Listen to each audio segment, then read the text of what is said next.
Hi, this is Amy Fruget with Achievement Personal Training, and we're going to go over 3 post-run stretching options. First, knowing where the muscles attach that you're trying to stretch. So we're going to go over hip flexor stretch, which is the front, which means whenever you're running, this is the muscle that's constantly working. And then we're going to go over a hamstring stretch, which is going to be on the back of your leg. And then we're going to go over parts of your a glute stretch and hip stretch. Each of those are going to require your hips to either be arched back or tucked forward. So working with either an arched back or tailbone tucked under is going to make a huge difference in the length of the muscle that you're stretching, therefore make a huge difference in the stretch that you're getting. So starting off with our hip flexor stretch, you're going to have your knee on the ground and back heel up. My body's directly over my knee. Most people want to stretch like this, but if you look, my back is arched, therefore my hip's not actually getting the full stretch that it needs. First step is going to be shoulders over the knee, tailbone tucks under, all right? So it's the opposite of arching your back. Tailbone tucks under, and then glute contracts of the hip flexor that I'm trying to stretch. So your antagonistic muscle is contracted here so that this muscle can be relaxed.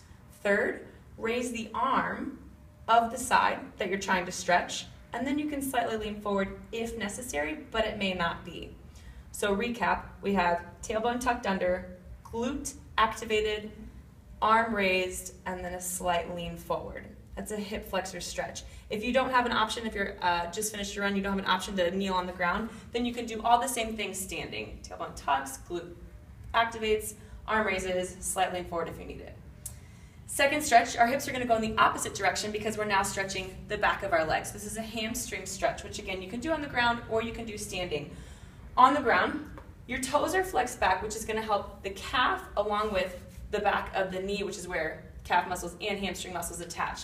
So toes pulled back, knees completely straight, tailbone tucks back, back arches. It's going to be the opposite of the tailbone tucking that we did on the last stretch.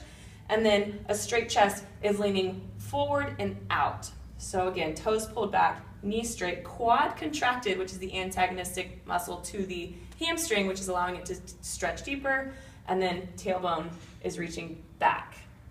Third stretch is our glute stretch, which you can know as pigeon for a yoga pose or figure 4, whatever it might be. Our ankle is going to reach onto the opposite knee. The knee that you're stretching is bent, and you're pressing this knee down. And if you have any knee pain, flex the toes back towards that knee to protect it. And now here, back is arching. So low back is arching as my straight spine is reaching my chest forward to get a deeper stretch through my glutes and through my hips. If you're hunching forward this way, you're not actually moving the hips to stretch the glutes. So doing yourself a balance word, but not doing yourself a hip flexor stretch. Hips reach back, knee presses down, reaching your chest forward. Thanks for watching. Happy running.